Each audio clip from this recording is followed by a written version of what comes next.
आप सभी के लिए हम देखते हैं फिल्म का मुख्य किरदार जिसकी शुरुआत सैम नाम के एक लड़के को दिखाने से हुई। वह अपने साथ काम करने वाले एक आदमी के साथ एक छोटे से घर में रह रहा था। जब भी वह अपने घर में अकेला होता था तो हमेशा अपने उस दोस्त की तस्वीर देखता था जिससे वह बहुत प्यार करता था। लेकिन घर वालों की मजबूरी के चलते उसके दोस्त ने दूसरी शादी कर ली। लेकिन सैम अभी भी उसी उम्मीद के साथ बैठा है कि एक दिन मैं और मेरा दोस्त साथ रहेंगे। वह और उसके साथ रहने वाला आदमी एक खेत में काम करता है और जीवन यापन करता है। ये लोग हर दूसरे दिन कला संग्रहालय में खाना चुराने जाते हैं। वहाँ जो भी आता था खास मेहमानों के लिए होता था। एक दिन कला संग्रहालय में एक महिला ने सैम और उसके दोस्त पर शक किया कि वे कुछ गलत कर रहे होंगे।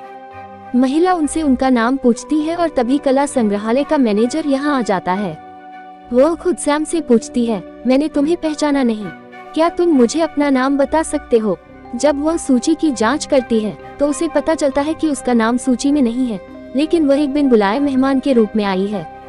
सैम फिर उससे कहता है कि हम खाना खाने आए थे, हमें बहुत भूख लगी है। मैनेजर कहता है, ठीक है, खा लो, तुम मेहमानों के जाने का इंतजार कर सकते हो, उसके बाद बचा हुआ खाना अपने साथ ले जा सकते हो। सैम सोचता है, वाह, ये बहुत बड़े दिल की बात है, लेकिन अगर मैं बचा हुआ खाना ले लूं तो क्या यह अच्छी बात है? नहीं, उसे शर्म आने लगी। और फिर थोड़ी देर बाद यहाँ एक बहुत बड़ा कलाकार आता है जो अपनी कला के कारण बहुत प्रसिद्ध था। क्योंकि दुनिया में जो कुछ भी चल रहा होता है वो अपनी पेंटिंग्स बनाकर अपनी कला के जरिए सबके सामने पेश करता है। उनकी पेंटिंग्स $10 लाख से कई गुना ज्यादा महंगी बिकी।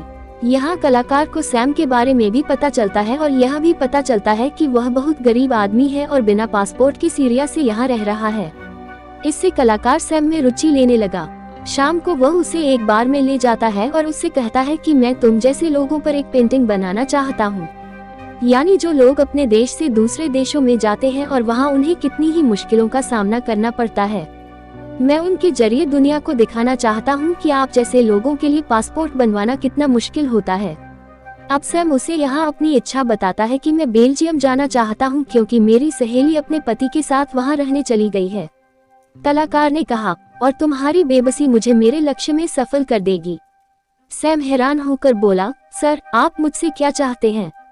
तब कलाकार उससे कहता है कि मैं तुम्हारे पेट पर एक टैटू बनवाना चाहता हूँ और मेरे सारे विचार इसी से संबंधित हैं। वैसे भी काम खत्म करने के बाद जब सैम घर जाता है तो बहुत खुश नजर आता है, क्योंकि आज बहुत दिनों बाद वो अपने दोस्त अबीर से वीडियो कॉल पर बात कर रहा था। दोनों एक दूसरे को देखकर बहुत खुश हुए। सैम उसे मेरे साथ आने के लिए कहता है, मेरे पास आओ, हम शादी करेंगे, हम बहुत खुश होंगे, मुझ में आपके लिए कुछ भी करने की सामर्थ्य है। अबीर जवाब देता है, ठीक है, मैं आऊँगा, लेकिन अभी के लिए मैं अपने लिए एक अच्छी नौकरी की तलाश कर रहा हूँ, जो मिलते ही मैं आ जाऊँ, लेकिन तब तक मुझे अपने पति के साथ रहना होगा। ये सुनकर सैम बहुत दुखी हुआ, क्योंकि वह सोच रहा था कि इसका मतलब अबीर कुछ और समय के लिए अपने पति के साथ रहेगा। तभी उसका पति वहां आ गया। ये देखकर अबीर तुरंत वीडियो कॉल को बैन कर देता है।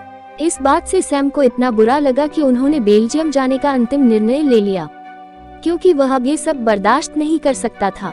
लेकिन उसके पास बेल्जियम जाने का एक ही रास्ता है, उसे कलाकार के लिए काम करना होगा। और अब वह उस जगह पर जाता है जहां उसे अपनी पीठ पर टैटू बनवाना था। वहां उन्होंने कलाकार के वकील से बात की। कौन कह रहा था कि सैम, हम आपसे एक समझौते पर हस्ताक्षर करवाएंगे, जिसके बाद आपको अपने जिस्म की चमड़ी हमें बेचनी पड़ेगी, काटने से नहीं, बल्कि हस्ताक्षर करने के बाद ये हमारी संपत्ति बन जाएगी, जिस पर हम कुछ भी कर सकते हैं, वैसे भी इसका इस्तेमाल कर सकते हैं, और इसके बदले में आपको लाखों $लाखों मिलेंगे।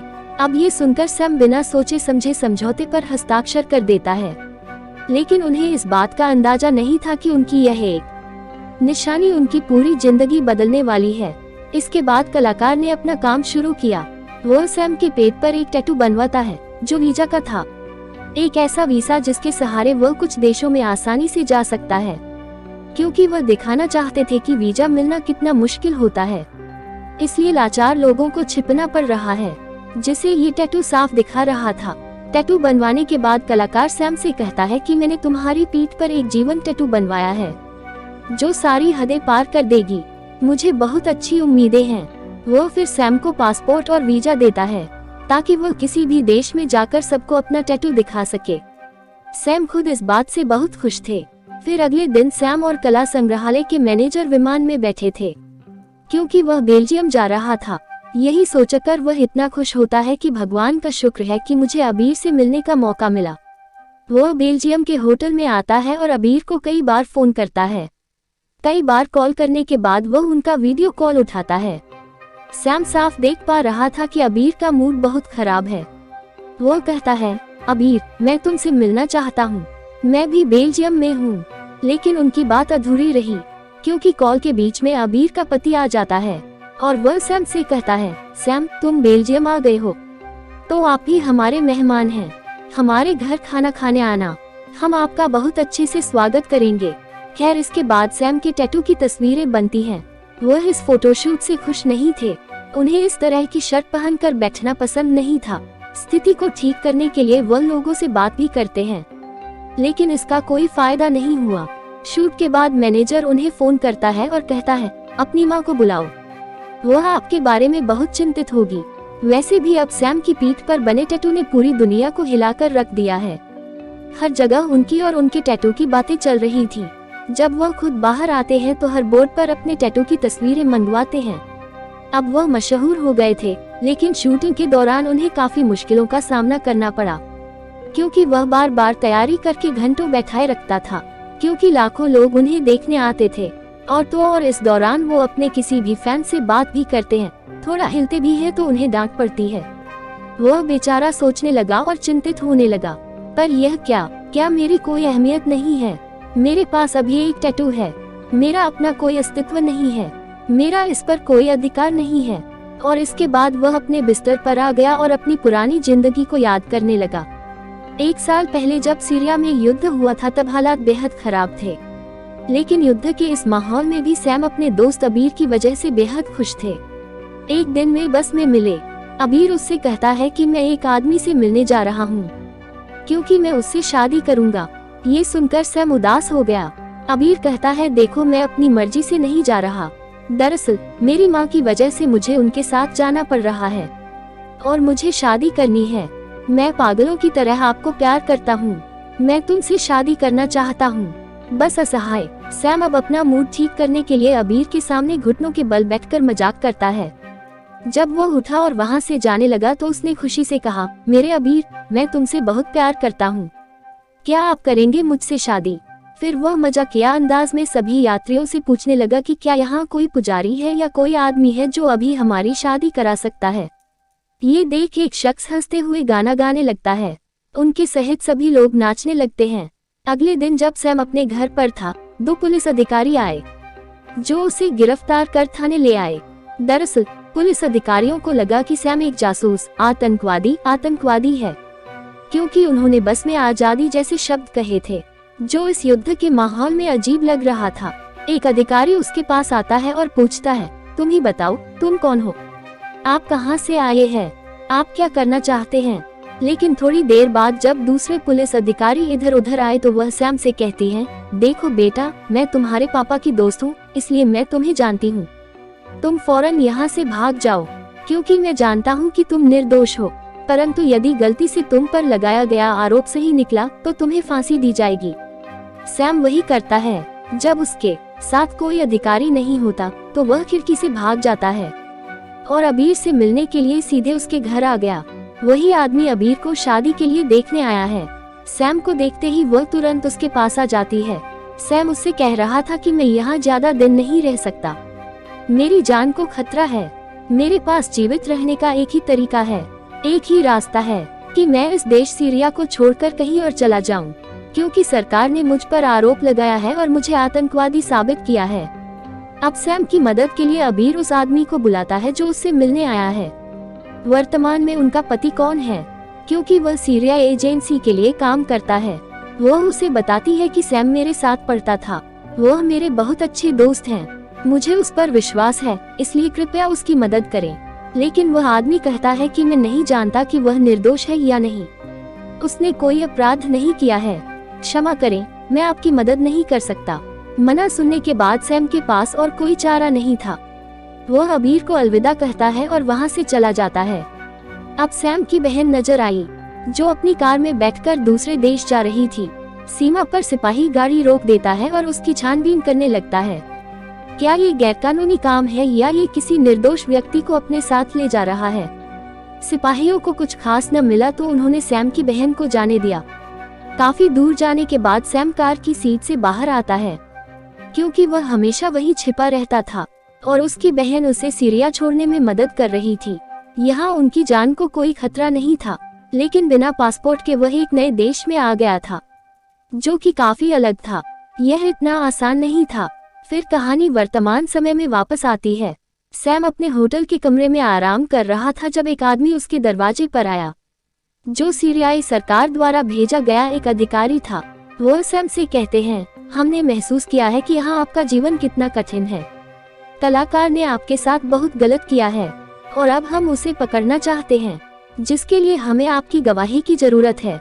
आगे कुछ भी सुने बिना सैम ने अधिकारी के चेहरे पर दरवाजा बंद कर दिया, क्योंकि वह इस बात से नाराज था कि पहले सीरिया की यह सरकार मुझे मारने जा रही थी और आज उन्हें मेरी मदद की जरूरत है। अगले दिन सैम ने अपनी माँ को वीडियो पर कॉल किया। कौन उससे नाराज है और कहता है, तुम क्या कर रहे हो? हमें आपकी बहुत चिंता हो रही है। क्या आप जानते हैं आपके टैटू की वजह से आपके रिश्तेदार इतना बुरा कह रहे हैं? उस सैम ने पैसे के लिए अपना शरीर बेच दिया। वह अपनी माँ को समझाने लगा, मेरी प्यारी माँ, तुम चिंता मत करो। वह गुस्से से जल रही है और ऐसी बातें कर रही है क्योंकि मैं आज जहाँ भी हूँ वह वहाँ कभी नहीं आ सकता। अगले दिन सैम को अबीर के घर का पता मिला और वह वहाँ पहुँच गया। वह उसे अपने घर के बाहर खड़ा देखकर बहुत हैरान है। वह अबीर से झूठ बोलता है कि मैं यहाँ के आर्ट म्यूजियम से छोटे मोटे काम करता हूँ और उन्हीं की वजह से मैं बेल्जियम आ सका। दोनों एक दूसरे से मिलकर बहुत खुश हुए। वे गली से निकल जाते हैं, लेकिन उन्हें इस बात का एहसास नहीं था कि अबीर के पति ने उन्हें देख लिया है। अगले दिन अबीर का पति उसे कला संग्रहालय ले आता है ताकि वह ये साबित कर सके कि सैम ने उससे अपने काम के बारे में झूठ बोला था। जब अबीर को सच्चाई का पता चला तो वह डर गई। उसे सैम की चिंता थी। अबीर का पति सैम के साथ बदसलूकी करने लगा। वे लड़ते हैं। गुस्से में उसका पति एक बहुत महंगी पेंटिंग तोड़ देता है, इसलिए उसे गिरफ्तार किया गया है। हालांकि सैम को कलाकार के वकील ने बचा लिया था। उसी रात अबीर सैम के कमरे में आया और आज जो हुआ उसके बारे में बात करने लगे।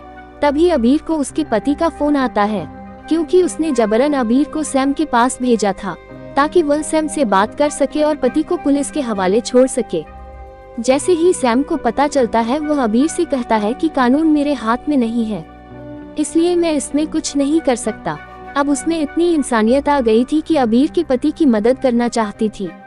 वह अपने कला संग्रहालय के लोगों को धमकाता है कि अगर उसे जेल से बाहर नहीं निकाला गया तो मैं सीरिया से हाथ मिला लूंगा। मैं कलाकार के खिलाफ गवाही दूंगा तो उसे निश्चित रूप से बड़ी सजा मिलेगी। ये सुनने के बाद वह नहीं चाहती कि अबीर का पति जेल से छूटे। वह खुद यहाँ से भागना चाहता है क्योंकि वह ऊब चुका था।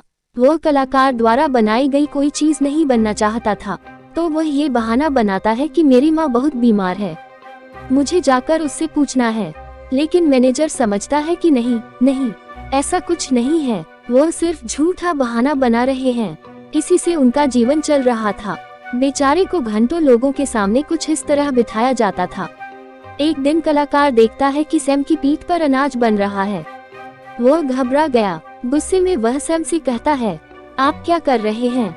तुम मेरी कला का भी ठीक से ख्याल नहीं रख सकते। इसके तुरंत बाद उन्हें अस्पताल भेजा जाता है दांतों का इलाज करने के लिए। रात में अबीर उसे फोन करता है और कहता है, सैम, मुझे तुम्हारी चिंता हो रही है। आप कैसे हैं? आप ठीक हैं न? लेकिन सैम समझ गया था कि मैं ज्यादा प्यार जोड़कर उसे धोखा नहीं दे सकता।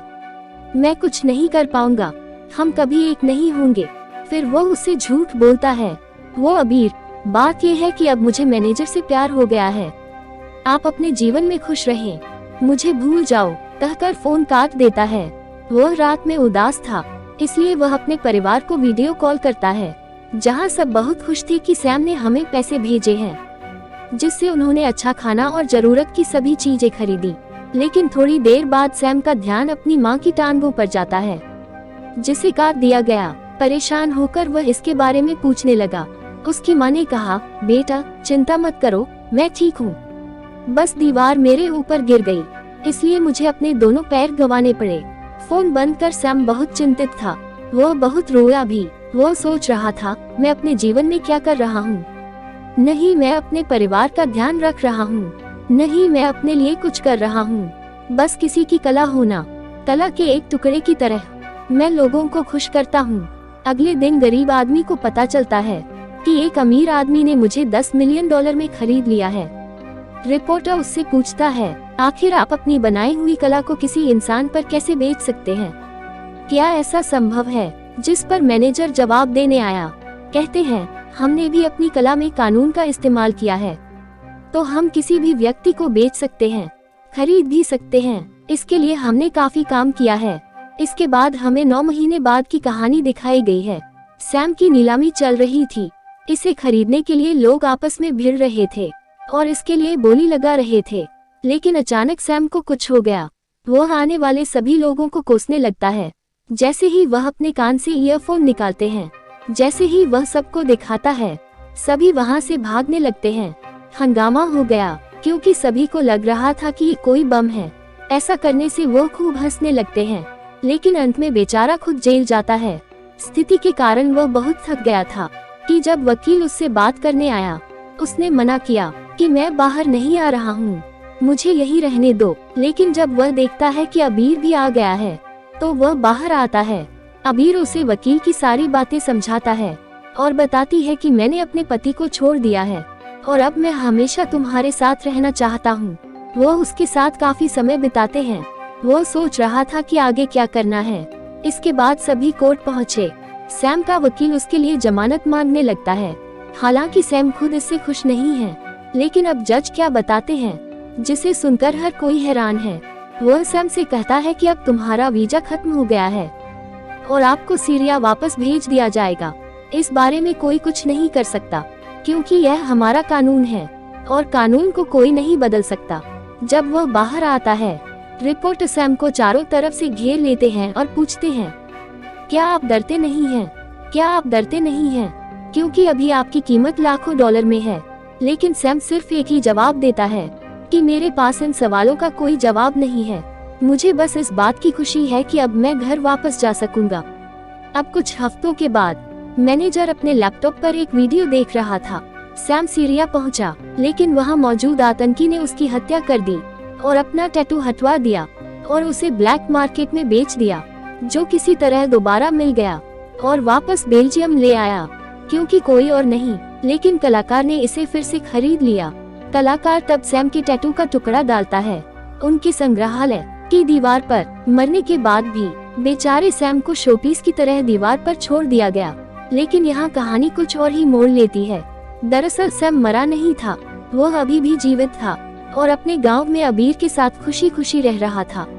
संग्रहालय की दीवार पर सैम के टैटू की त्वचा उसकी असली त्वचा नहीं है, लेकिन यह नकली है जिसे कलाकार ने बनाया है, क्योंकि कलाकार जानता था कि मैं सैम को ज्यादा दिन अपने पास नहीं रख पाऊंगा। इसलिए उसने सैम की नकली मौत की कहानी बना दी, जिससे उनके टैटू की कीमत काफी बढ़ गई थी। सैम और अबीर की शादी हो गई। वे बहुत खुश हैं और अपनी आजादी की जिंदगी का लुत्फ उठा रहे हैं और अपनी खुशी दिखा रहे हैं। फिल्म की कहानी का सुखद अंत हुआ है। धन्यवाद।